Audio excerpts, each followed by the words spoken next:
Hello and welcome to International ACAC International Webinar Wednesday.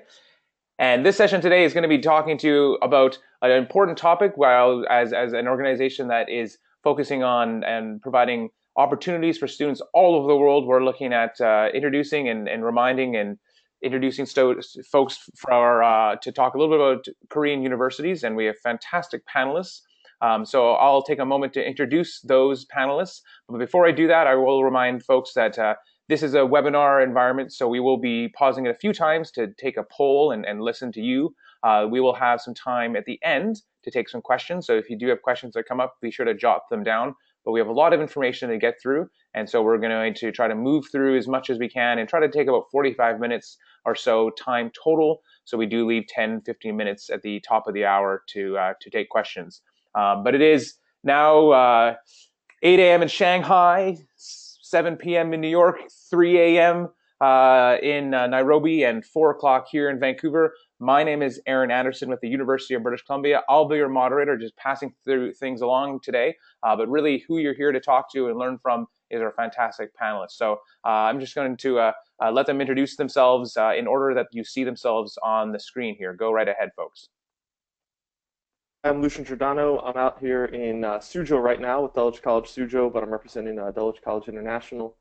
And I'll let Hyuk introduce himself here.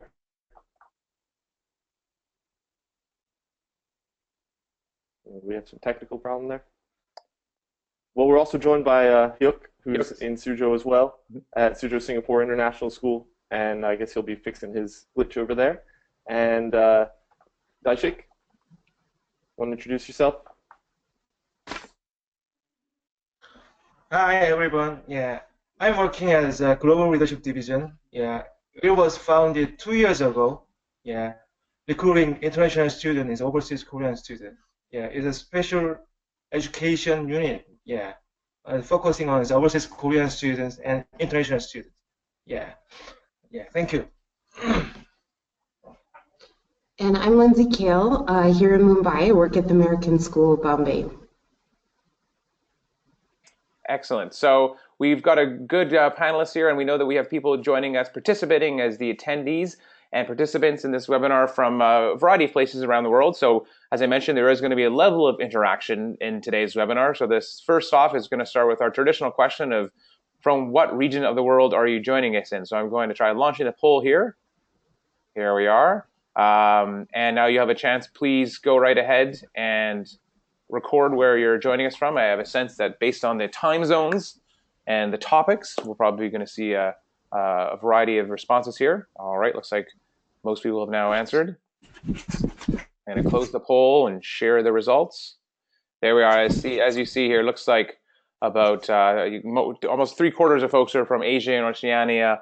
We've got a number of folks joining us from North America, and I suspect certainly that speaks to those schools that have interest in students that are looking to options in Korea and Asia, but also has a little to do with the time zones as well, and it is pretty late. All right, so just want to review. We've got Hyuk. Are you joining us again? It looks like you may have logged out. Daishik, are you able to take the next slides, or I'm handing it off first to Lucian to give us an introduction today to learn about what we're going to be talking about. All right, Lucian, take it over. Okay. Yep. Just the next slide, please. There we go. Yeah, I just want to let you know real quick, and then I'll pass it over to Hyuk. We were going to let Hyuk and Daishik introduce a lot of information that'll be really useful for you, I hope, to get yourself started with counseling Korean students about the Korean universities for Korean students and international students who'd be applying to Korea. We want to focus a little bit on the couple different tracks of application for the Korean students and the international students, so a little bit of the differences between the students who have been in and out of Korea for various amounts of time. And then about a year ago, a little bit less, Lindsay and I went over to Korea with some other counselors. We visited about 13 campuses, including Yonsei, where we met up with Daishik, and we want to share some of our notes and takeaways from that trip based on our experiences with the campuses and some of the things that we learned about the processes. So let's pass it over to Hyuk. And before we do that, it looks like Hyuk is still logging in, but I'm going to jump in and just get one more poll in terms of finding out about the audience here to see. I'm guessing a lot of us are from high school counselors, but see what other roles we have. So here's our next poll for you in the audience. Let us know what role is are you currently occupied in your position. All right, everyone's quickly thinking. They're checking their business cards, making sure they understand what the role in the world is. And oh yeah, takes a minute there. All right, looks like everyone's recorded their voice here. And they're sharing the results as suspected, 83% high schools. But it's great to know that there is a number of university representatives here and other organizations as well. So learning more about the different spectrums of education and higher education. So I don't know if Hyuk is with us, but Daishik, we're going to ask you, Daishik, to take on the next few slides here in Hyuk's absence. Can you see me? Yes. Can you see me? Can you hear me? We can hear you. Yes. Yes. Yeah. Okay, next. Okay, this is a general, just brief idea where the Korea is. In the middle, there's a Korea. Half of the Korea is North Korea and South Korea. And right-hand side is Japan, and left side is China. We're stuck in the middle. Mm-hmm. And in Korea, South Korea, we have about 400 universities. Like total, like 4 years, 2 years, and vacational included. And about 40. Previous slide, please. No, not that one. Previous one. One more? Yeah. And then 40 public schools. And in the between, the border, there's one dot, which is Seoul. This is where the Seoul is. Okay, next slide. Okay, this is general idea. Like top tier university in Korea, and second top tier, like third. The top is Seoul National, and Post-Tech, KAIST, Yonsei, and Korea. And third tier, Seogang, Seongyungan, Hanyang.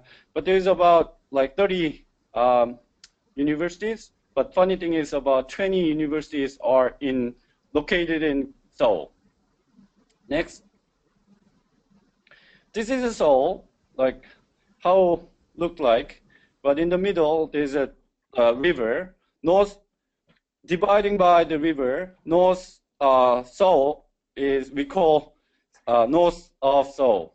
It's an old town of Seoul, and south. But in Seoul, there's a top 7 university located. Top down, like there's a Seoul National University. Right-hand side, there's a Korea. Left-hand side is a Yonsei. The reason I'm showing this, like from Seoul National to Korea, about 20 kilometers away. It takes about 1 hour, like less than 1.5 hours. If a student take a bike, it will take less than 2 hours. Or from Seoul National to Yonsei, it is about like 15 kilometers away. So less than an hour by public transportation, bus or subway. The reason I'm saying this, like international college counselor, always they mention about the best fit. Best fit is really important. But in Seoul, in South Korea case, like each university located really close each other. If a student study, taking lessons, lecture afterward, whenever they have a time, they can go out. They can visit the other campuses, and they can enjoy their own life. So you don't really worry about the best fit. As long as the students and parents can get that universities, they will be happy. Obviously, each university have like characters. Like Seoul National have a big campus. In the middle of the campus, there's a mountain. Like everything is a little bit different, but still, like as long as they can get in, they were happy. Next slide, please. Well, whenever I talk to the college counselor, well, they were wondering why the Korean parents and students keen, like crazy about the Korean universities. There's a lot of factors why they want to go back. Even though I knew a lot of Korean students apply to USA or UK or Canada, got an offer from such a great schools, but still they apply to Korean universities. This is a main factor. One factor is the financial issues. Like as you see, like one semester, Yonsei University, 1 year, tuition fee is $7,700. Compared to the States, like liberal arts or any other universities, it's reasonable, like really, really cheap. So this is the main reason why they want to go. And second, like factor is going to be employee rate.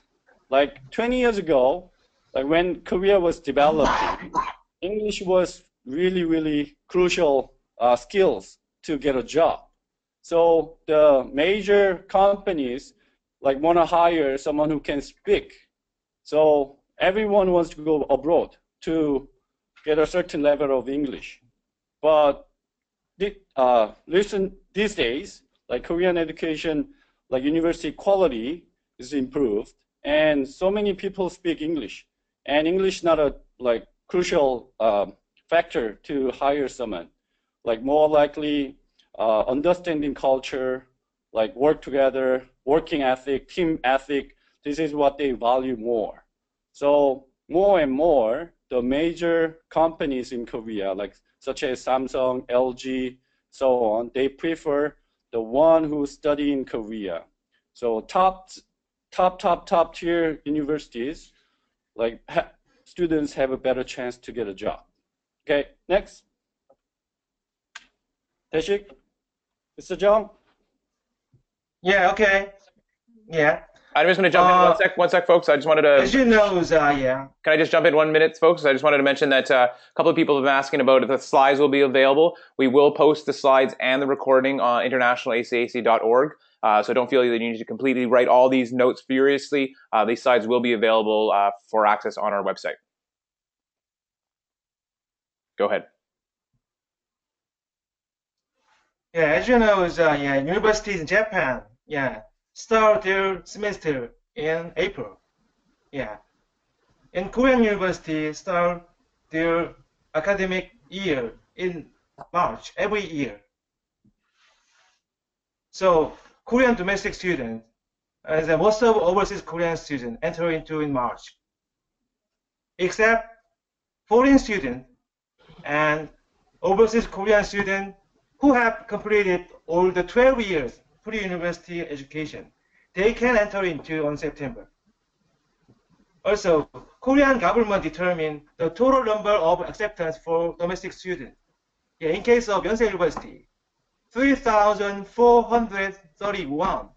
Yonsei cannot select 3,432. It's the rule. It's a very, very, it's a rule. So they cannot obey the rule. But overseas Korean admission, yeah, Korean universities can select the additional number of acceptance, yeah, based upon its education law in Korean government. So, Hyuk will explain in detail, yeah, students who have studied abroad for at least 3 years in middle school and high school, yeah, and must, yeah, including, yeah, 1 year or more in high school with their parents. Yeah, Korean universities can select, yeah, within 2% of total number of acceptance for domestic students. So it is a really tough competition. In case of Yonsei, can select just 68. But yeah, 12 years overseas Korean student and international student.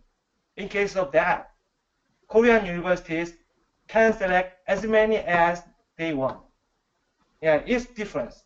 Yeah, 2% and is yeah, not no limit, and is Korean universities can select as many as they want. Yeah, they help you. Your chance. As Mr. Jung mentions, like Korean university mainly the 4-year programs, and first semester start March, end of June, and summer holiday, and second semester from August, end of December, and winter break from December to March. And the way to get into university, there's a 2 different pathway. One is special early admissions, which I could say like this is early action, and regular admissions we call 정시. If a student wants to apply to get a university in regular admissions, students must to take entrance exams, which we call 수능.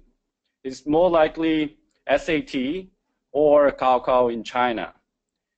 But special early admissions, which is sushi, they don't, like some of the programs require entrance exam, but mainly they don't.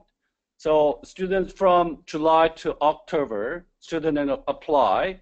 If they got an offer, they don't have to apply regular admissions. So it's up to the students. If they want to apply, they can apply.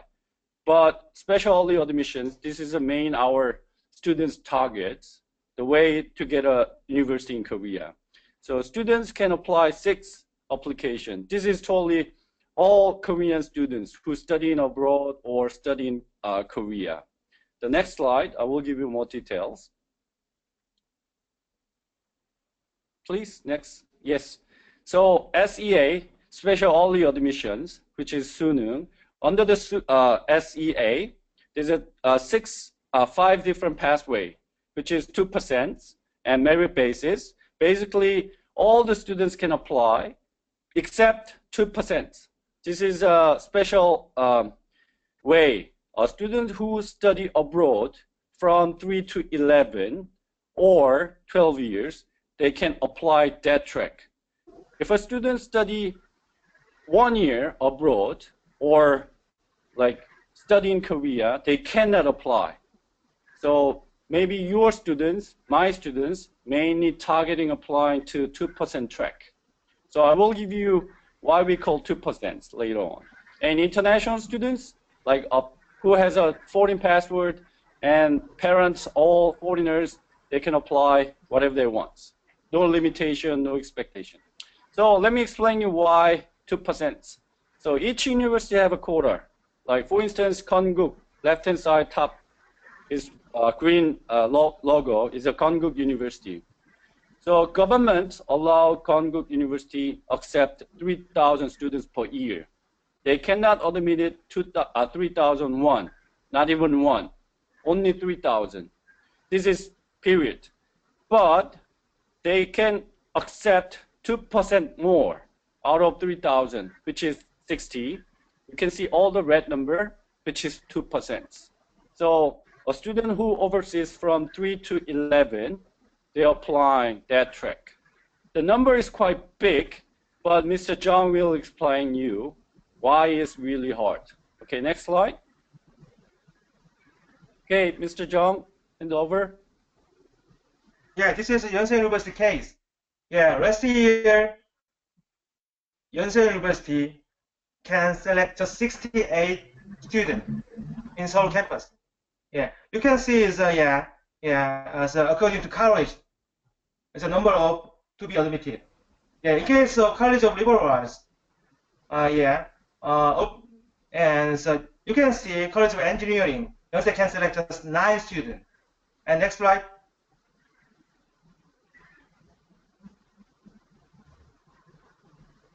Yeah, College of Social Science, Yonsei can select just 8.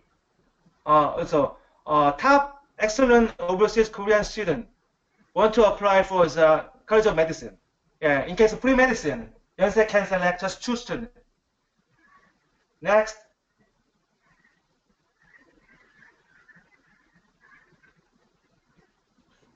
Yeah, USC is the most popular college of Korean student. Yeah. So under the field humanities and social science, Yonsei can select just 5. So total is just 68. This is why Korean students, fight each other. Yeah. So,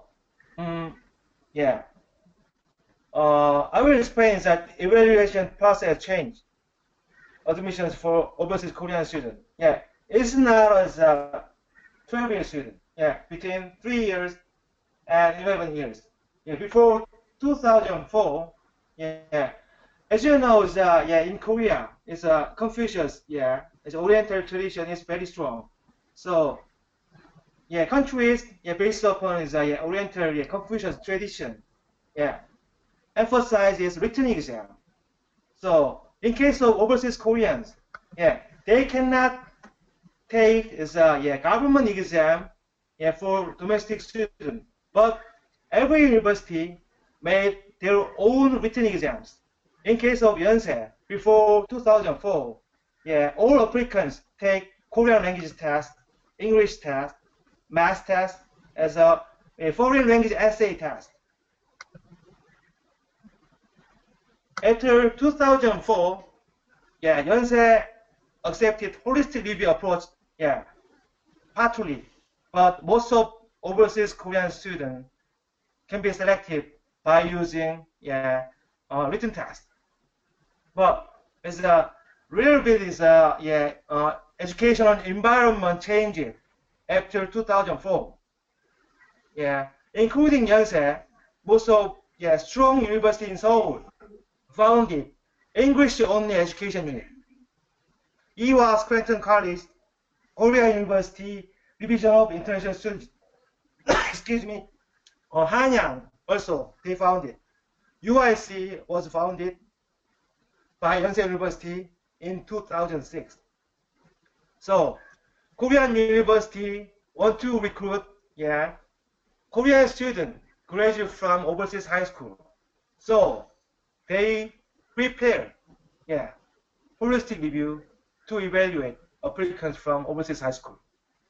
Since 2011, Yonsei abolished written exam. You help? Yeah.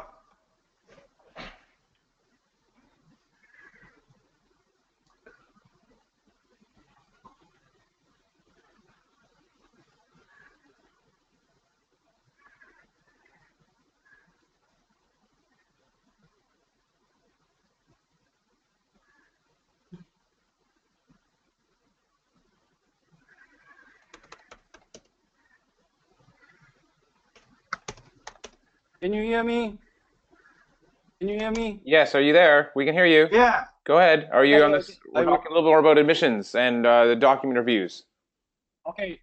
So in 2% track, there's a lot of university admitting 2% students, but mainly two different types. One is holistic approaching, which means the university accept the students based on their documents, like transcript or IB diploma, score, SAT, extra. But the other type, which is entirely rely on entrance exams. This is the main different pathway. So your students might prefer the holistic approaching and entrance exam. That's why they do a lot of work and they look exhausted.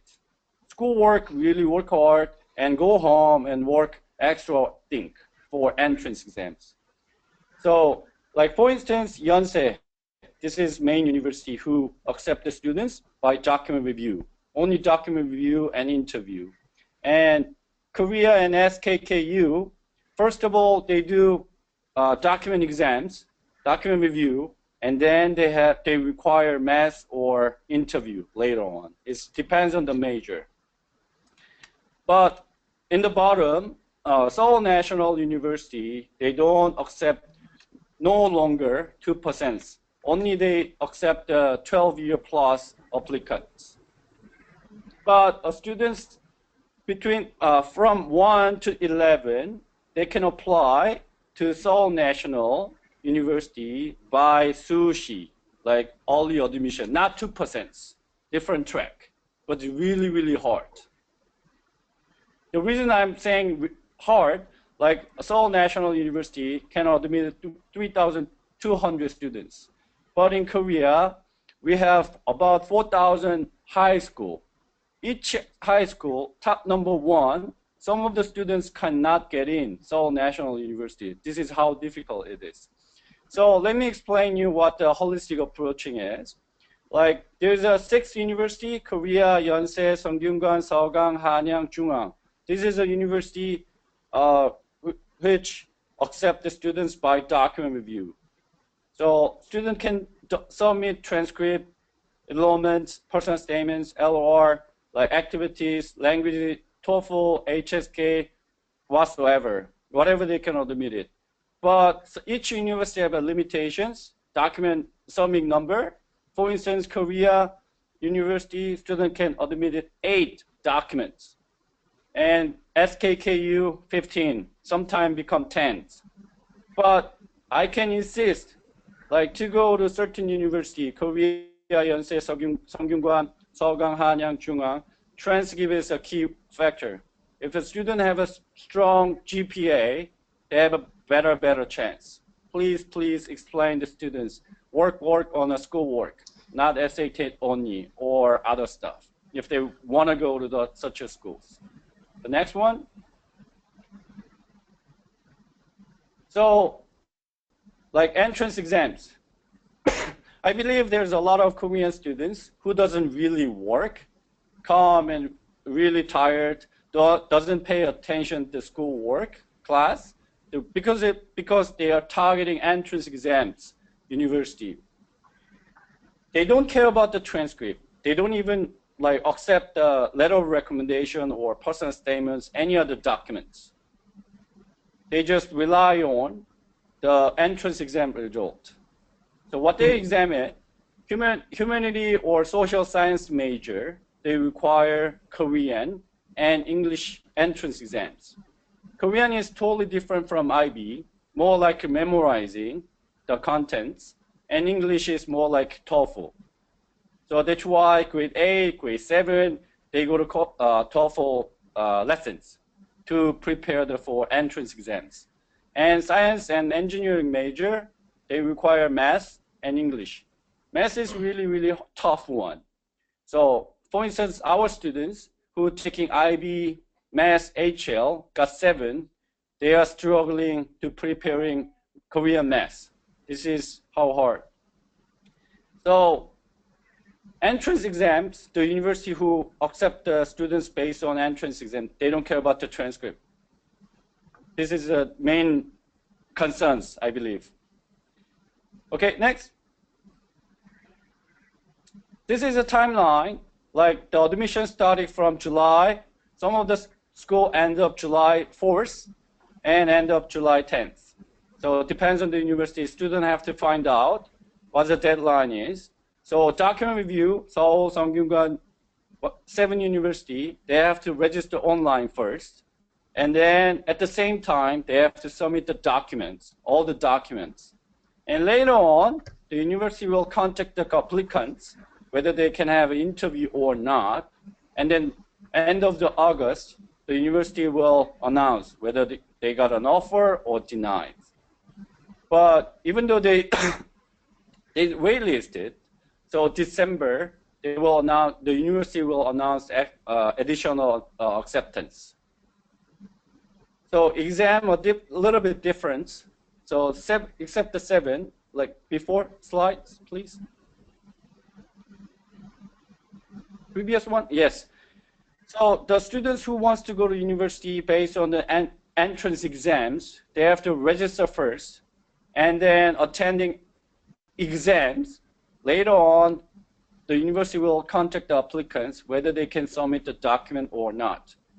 If they heard they can submit the document, which is they will, like mostly they will get an offer, more than 90%, as long as their document has no problems. The next one.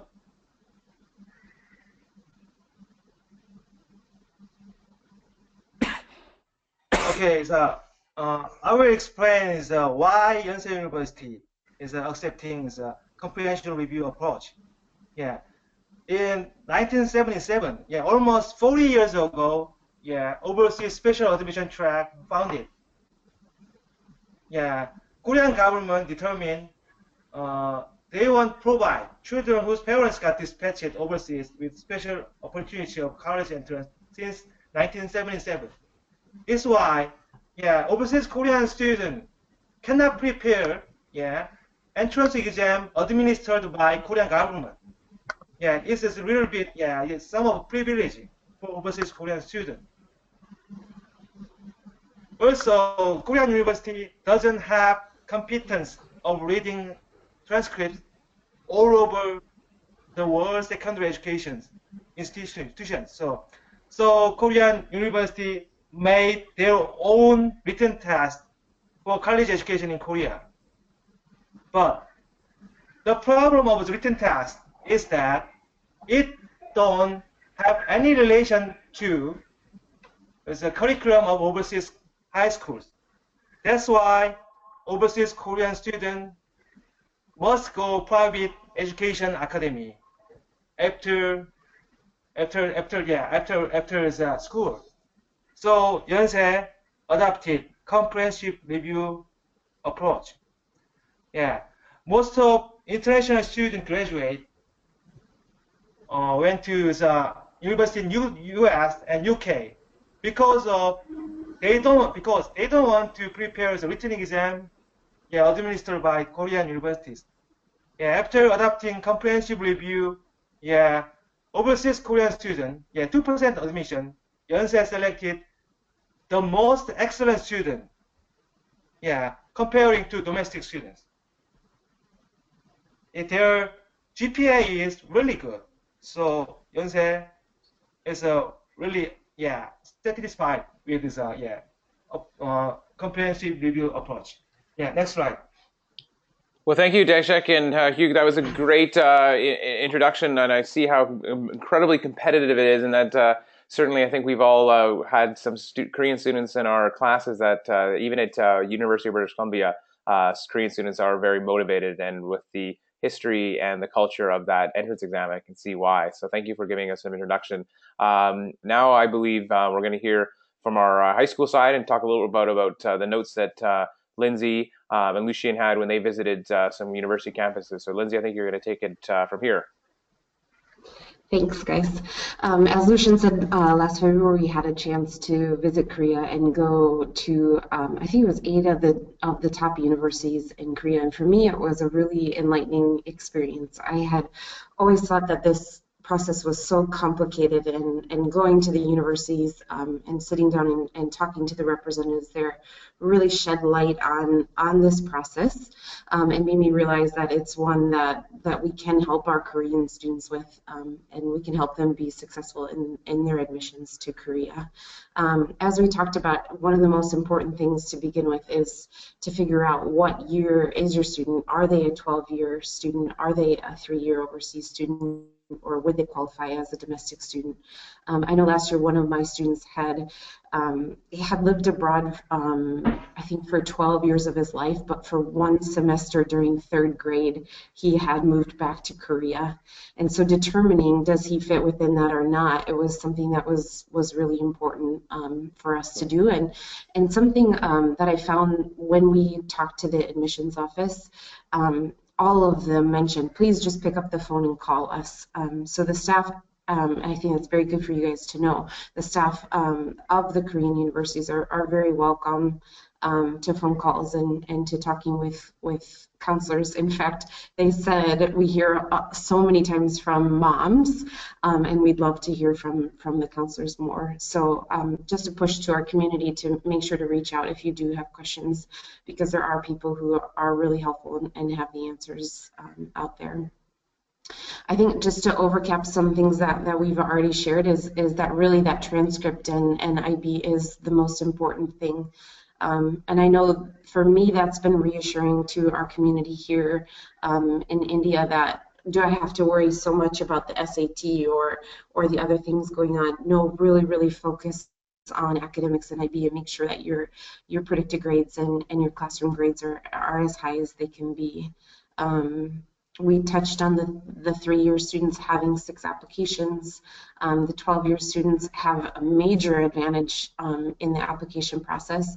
I think that quota can be a little bit confusing, but how I think of it in my mind is that basically, as we were explaining earlier, the universities get so much money from the government, and really those 12-year students are kind of like the cherry on top of the ice cream, so they can keep getting more funds from the government because of those 12-year students that they wouldn't otherwise get if they didn't have those 12-year students. And the other thing that I would say about the holistic admissions is that it is really changing.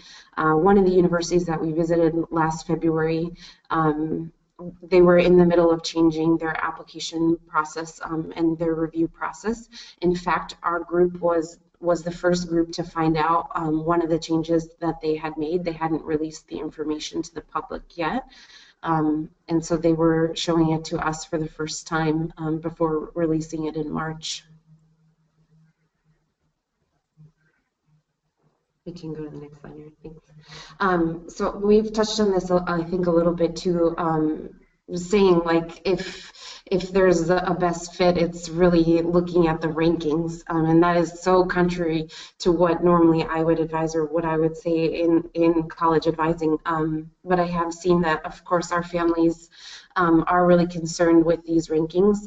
As it says on here, these aren't official; these are unofficial rankings.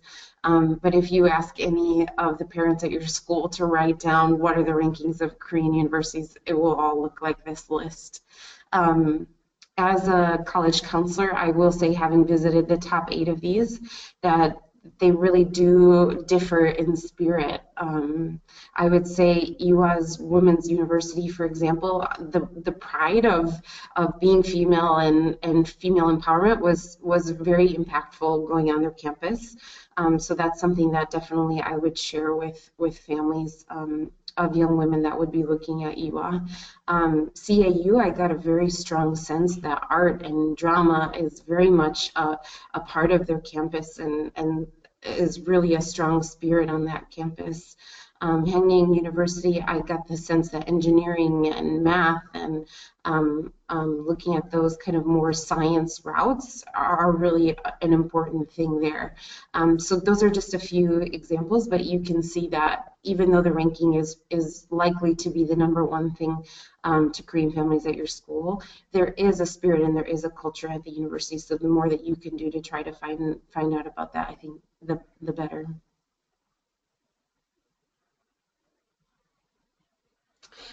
So of course, with this changing process, the documents were really the main focus of our visit.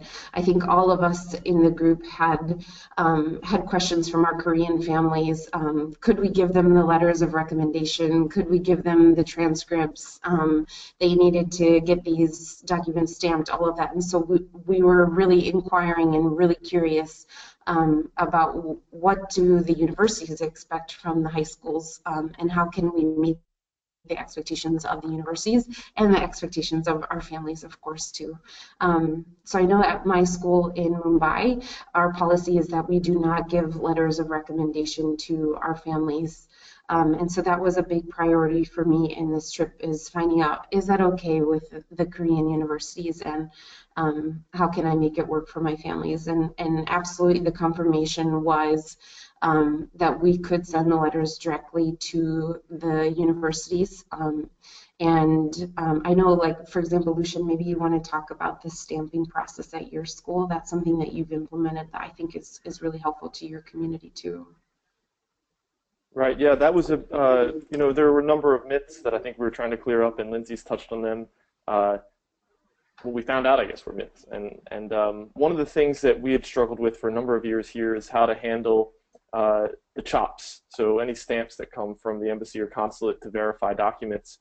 And we found out, first of all, and you'll see it in an upcoming slide, that there are different times when students need the actual chops. And Hyuk might even explain that a little bit later. But the case is that, as Lindsay said, we decided that we would not release any school documents to the students directly. So what we decided to do was to set up 3 different days during the school year where one of our staff would take a trip over to Shanghai. I mean, for us, it's a little bit convenient. We can get into Shanghai in about an hour. But 3 different days during the year, students know that they have to request document stamps before those days, and then we take them all over in one bulk trip and get them all stamped and bring them back. That's for the Koreans who are applying to the Korean universities, but also you might want to be aware that you'll get a lot of requests about these types of issues for students who are transferring out of your school to other high schools, and we maintain the same policy for those students.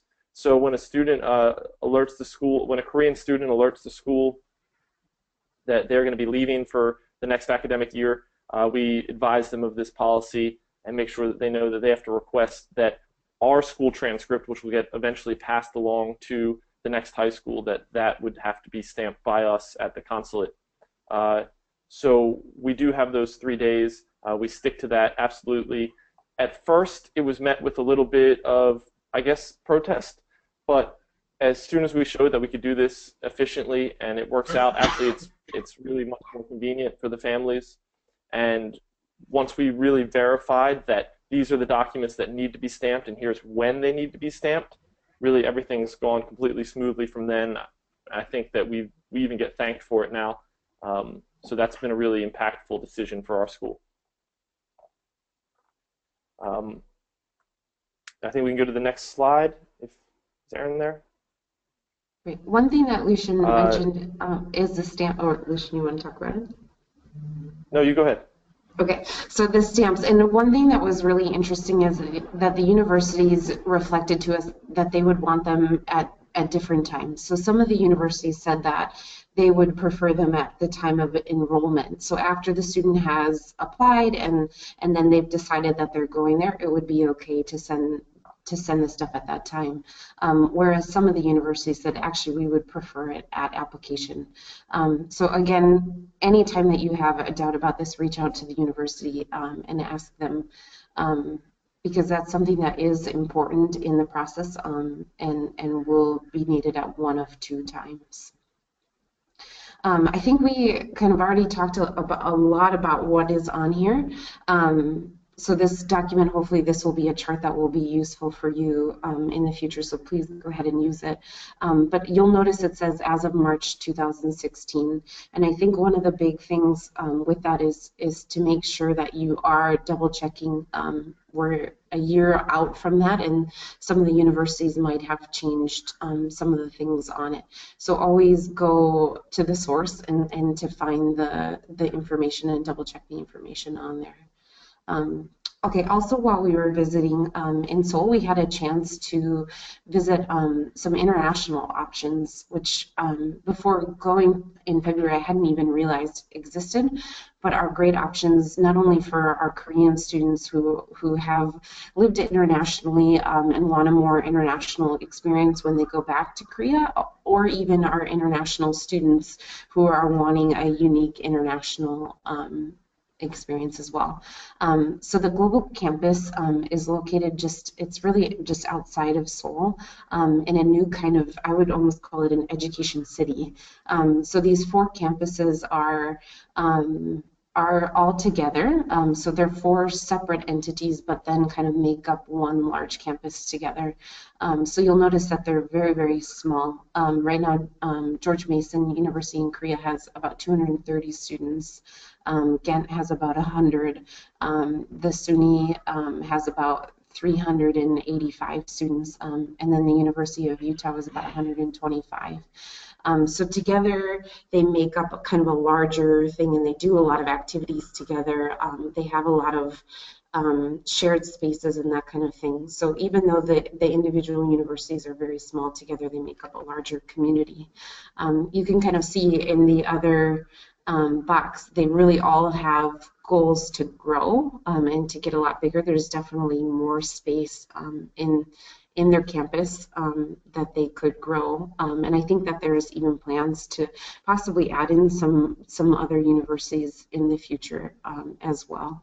So Lindsay and, you'll notice Lindsay and Lucian, sorry, I'm going to jump in here. We've had a number of questions that have come in, and I'm just watching the clock here. So I'm going to advance this in your last couple slides so we can get to full 10-15 minutes in of question and Q&A. And I think this is your last slide here. So just some takeaway notes from your perspective, and then folks that have been answering or asking questions, we'll dive into your questions in just a minute here.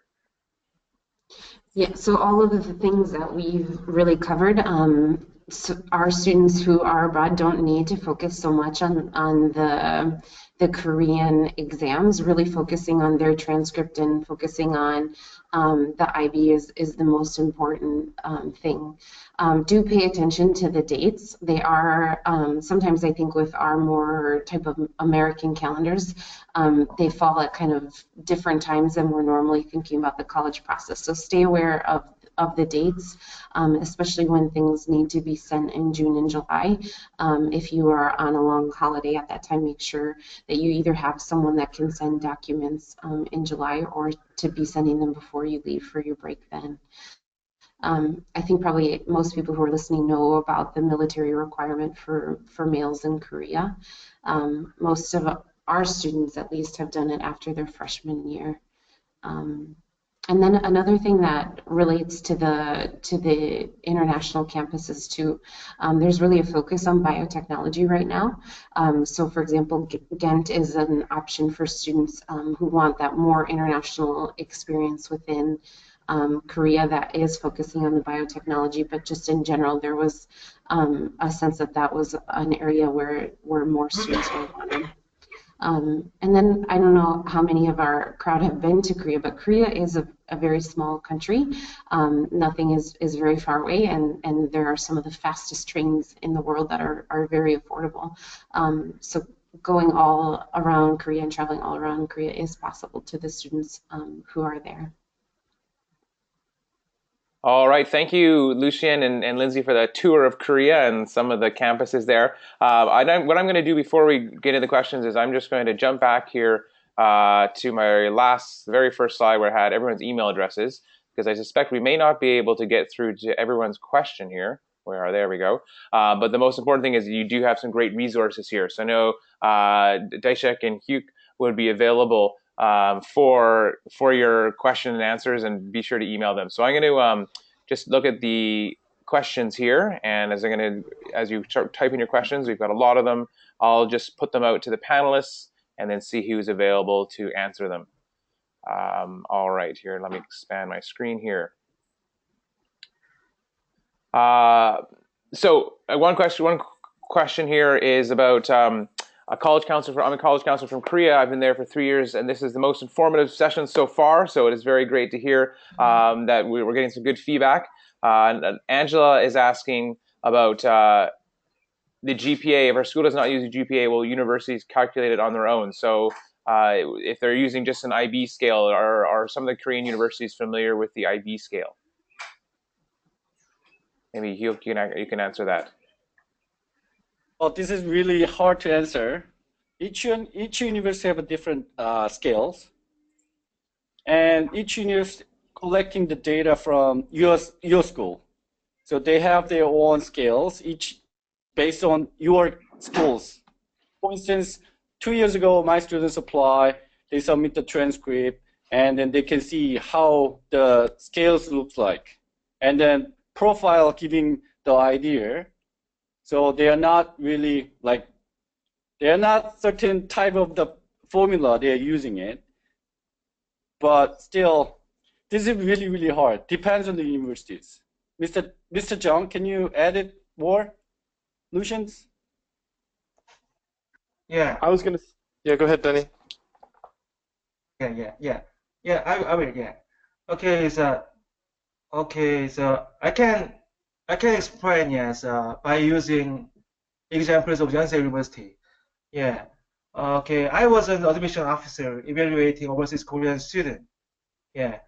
When I evaluated the overseas Korean student, on the first time, yeah, I looked at the school profile.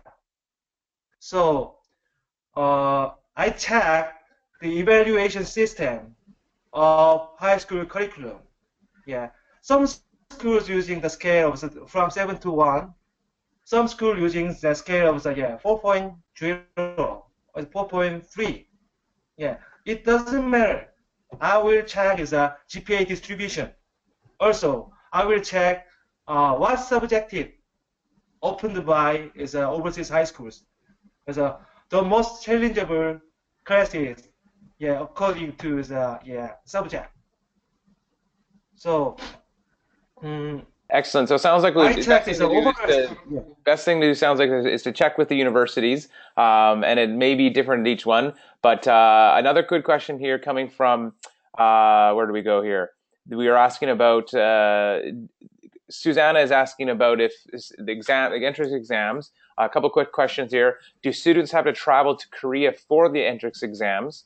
And also, generally, if you're saying these top 8 universities, say, for example, are the classes in English or only Korean? So that's a great question there, kind of a basic one, but I didn't know that myself. So entrance exams, you have to travel, and the classes are the classes in English.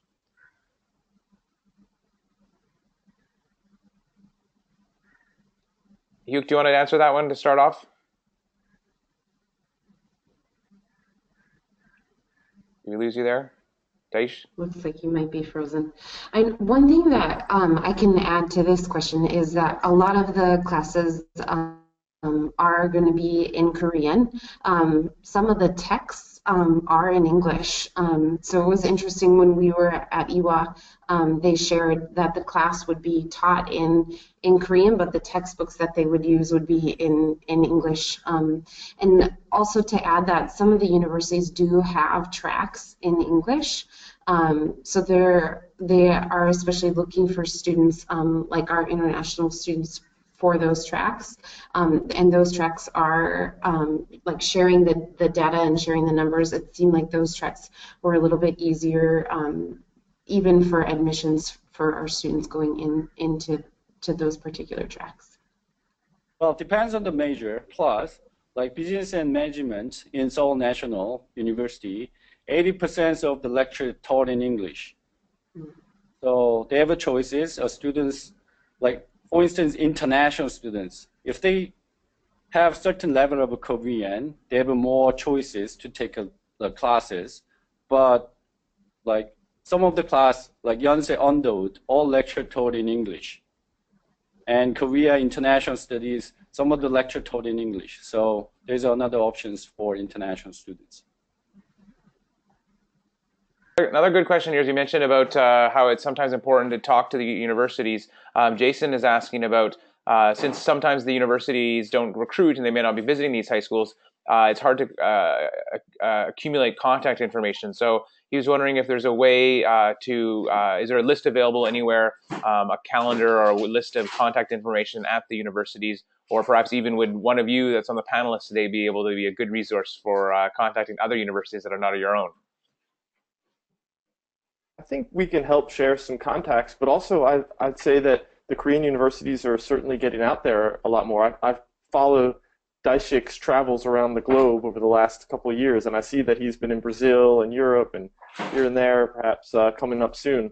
But also they're being a lot more active at the conferences. I think that at Rutgers there were a good at least 4 or 5 Korean universities there at that time. I think they're getting out there. They're making more of an effort, but if you contact me, Lindsay, Hyuk, Daishik, I'm sure we'd be willing to share a few different contacts.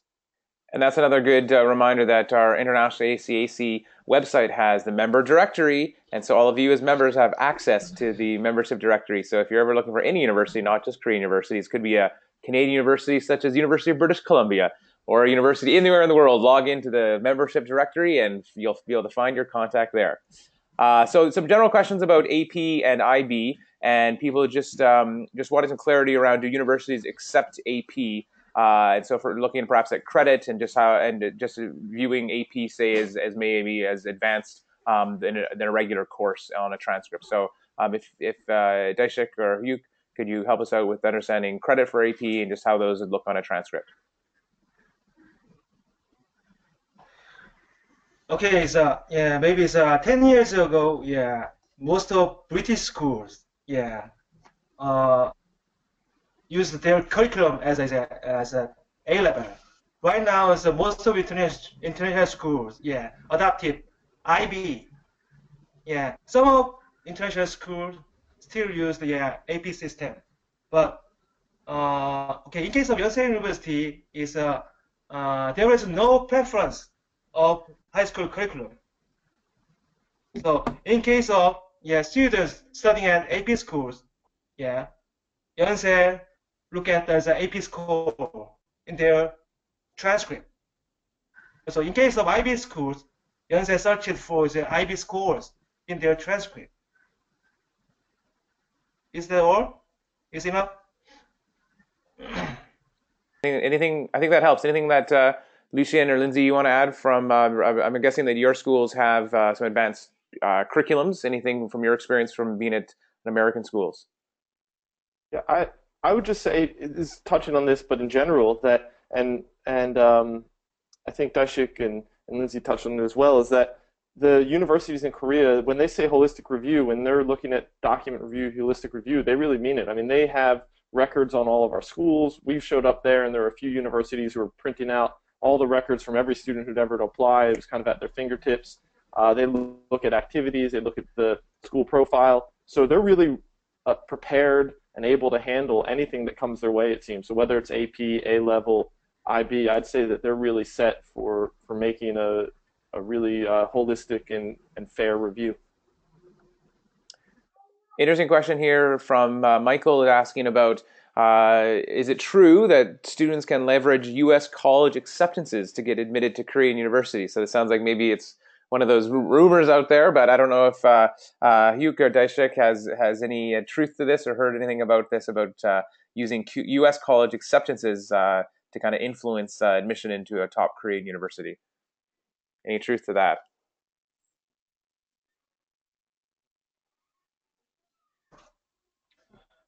I know that it's not very difficult for Korean students to get in Ivy League schools in US. Yeah. Okay, so most of Korean students their academic performance really excellent, but yeah, Ivy League, Ivy League universities, yeah, their emphasis is extracurricular activities. So, yeah, 10 years ago, yeah, maybe it's 20 years ago, All right, so yeah, US Berkeley, yes, UCLA admission, yeah, letter will be beneficial, yeah, determining is applicants selecting or not. But right now, most of Korean students, yeah, receive admissions from US Berkeley, UCLA, U of Michigan, yeah, Bloomington, Urbana-Champaign. probably So University of British it Columbia is in there doesn't, too, right? yes, That was yeah. This was an issue that we definitely it tried doesn't to address. determining admission process. Lucian? This is an issue that we definitely addressed when we went there, and the answer across the board was no. Yeah.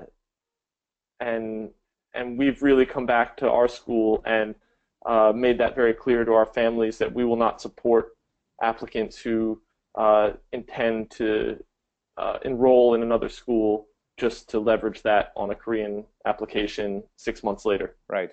But I guess the timing would be interesting, because it sounds like of course, the admission process, from what I understand reading the calendar, is happening really months after the U.S. admission and Canadian admission process. So it may only be natural, I suppose, that a student would want to look at options in North America or elsewhere, and then also look forward into, in the summertime. So is that, am I understanding the timing correctly, that students would do that, be able to have the ability to do that? And it can happen. Now, remember, there are various different tracks, and even within the tracks, there are different deadlines. So even a 3-year student can apply a few different times. So sometimes it's hard to control, especially once it's after the graduation date, because the student can really just say, well, I want to transfer anyway, and you can't really stop that. But depending on the track and how they're looking at it, so if we have a student, for example, who says they want to apply ED to the US, we will not, and they've gotten their offer, we're not going to help them send out documents for the July deadline. So that would be pretty clear cut. But then it becomes a little bit more gray with conditional offers, say if it's a student who's applying to the UK and to Korea, or for the Hong Kong universities where they require a deposit. So we really try and take it on a case-by-case basis.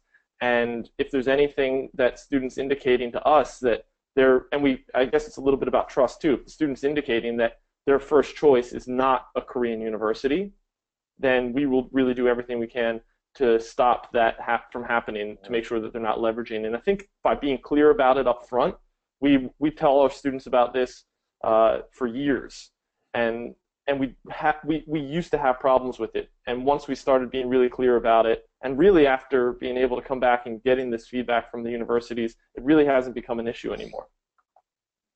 Well, looks like that's about all the time we have. Lucien, thanks for that. Some final comments there. Hyuk, Daishik, Lindsay, it's been a real pleasure learning a little more myself about Korean universities, and I'm sure those of us that have all participated in the session today take several fantastic notes away. Feel free to let us know what other topics you're interested in hearing about in future webinar Wednesdays. But it is now the top of the hour. We want to respect folks, those that need to go back to sleep, go to work, do whatever it is you might be doing this fantastic Wednesday or Thursday. Thank you for joining us. Stay tuned in another week or so for upcoming news about our next webinar Wednesday in February. But for now, my name is Aaron Anderson with University of British Columbia and VP Communications with International ACAC. It's been a great, fantastic session. You will find this recording and the slides on internationalacac.org, so be sure to visit our website. But for now, have a fantastic rest of your day, and do be in touch. Goodbye and good night.